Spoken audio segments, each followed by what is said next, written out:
this is a little bit of motorcycle art, isn't it? A little bit of BMW nostalgia. It was BMW's answer to the Harley Davidson craze back in the 2000s. I believe they made these from 97 to around 2005. Kind of an interesting design exercise. It really is motorcycle art. It's more home to hanging in a museum than anything. However, throw a leg over this thing. It's actually quite a decent bike to ride. Really nice brakes on it. It's got Brembo brakes, drilled rotors, really acceptable brakes and handling. So there's that. 5,131 kilometers on it. Original kilometers on it. It went into a dealership somewhere here in town, and man, I don't know what they've done with it. The guy phoned me up and he's like, "Can you sort this bike out for me?"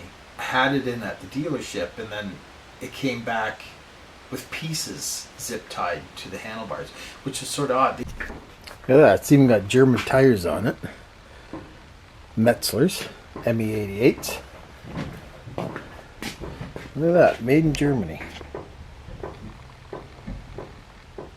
How cool is that? German bike, made in Germany.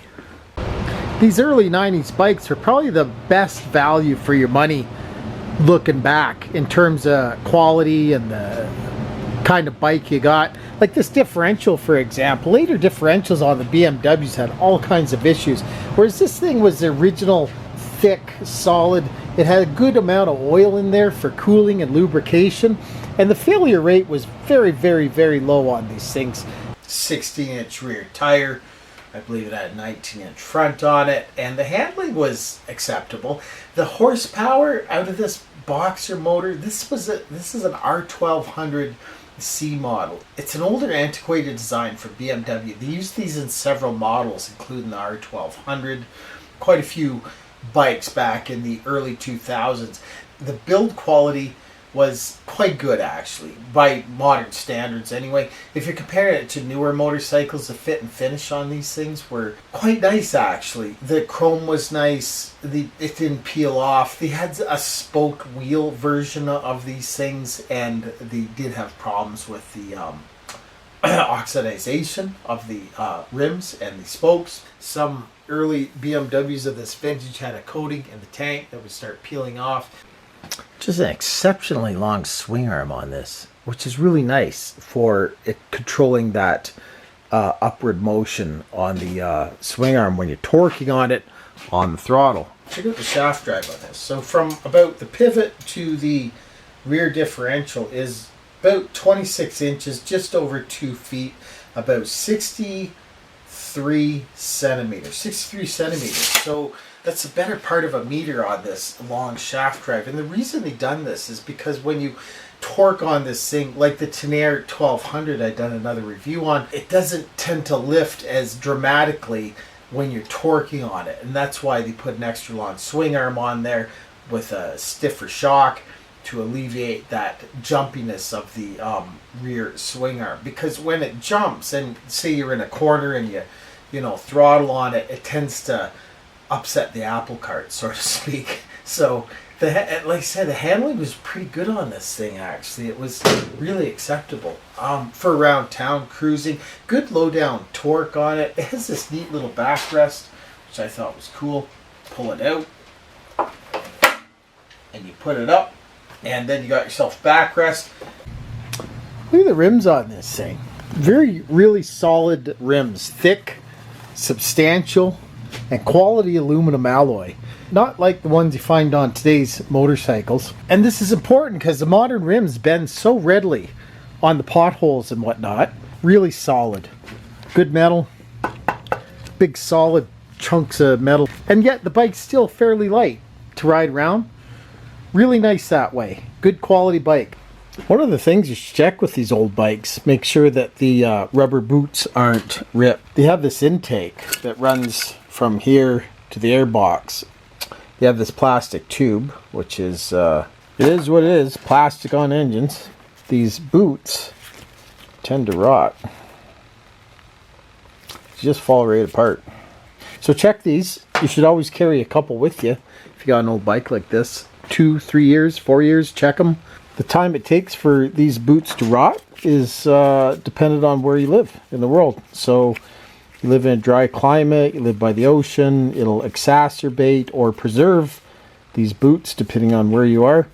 But they're pretty cheap from BMW. They're, I don't know, 15, 20 bucks, something like that. I mean, not cheap, but, you know, available. Anyways, check it. You'll get an air leak. That's what happens. It causes a massive vacuum leak.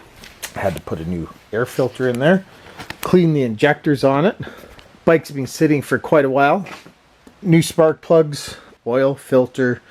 Just done a bit of tune-up on it. The stock filter is just the way to go on a bike like this. It's all stock original. The ECU's all original. So the mapping that's set within the bike at the moment is relying on the volume of air flowing through a paper filter. So that when you go in through a K&N into this thing, or start putting on different exhaust pipes and this sort of thing, it leans it out even further. And when they come from the factory, all these bikes, particularly around the vintage 2000-ish motorcycles, they were really throttled with EPA emissions, so they ran lean to begin with. And that's why when you start up this thing on a cold morning, it's a real dog until it warms up. See if she'll start. Pitter patter, pitter patter.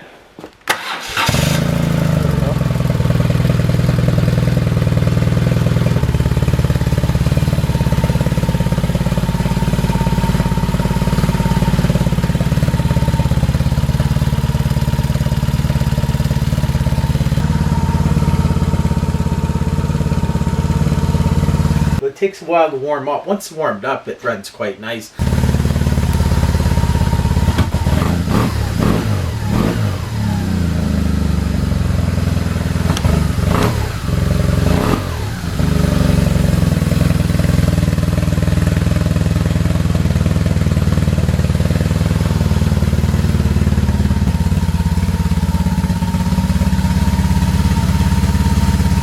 I actually enjoyed test driving this bike. It's a nice little bike to ride around town. They didn't sell in great numbers. I think they sold somewhere around 40,000 units-ish around there. So I read.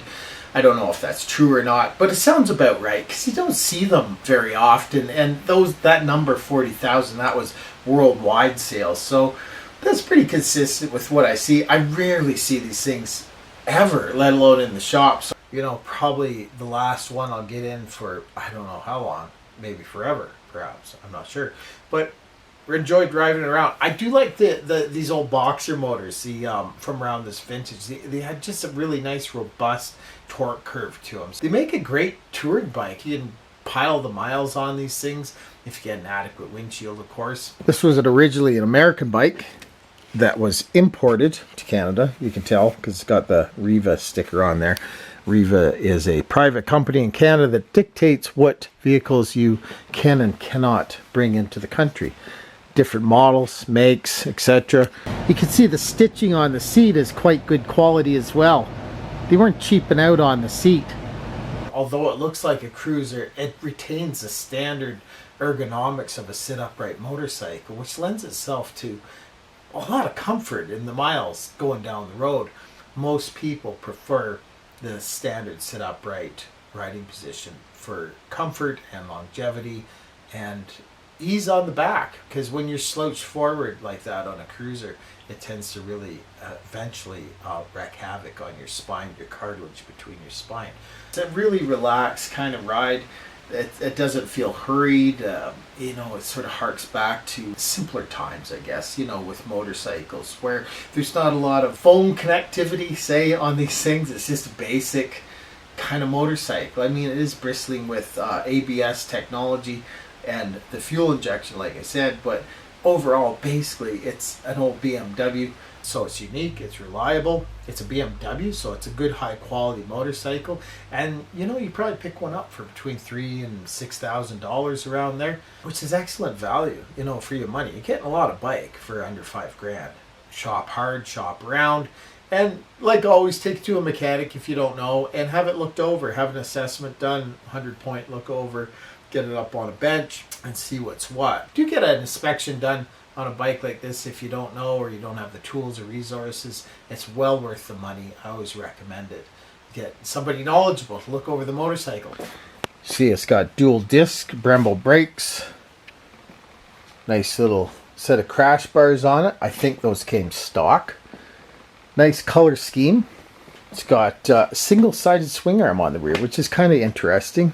Nice set of mufflers.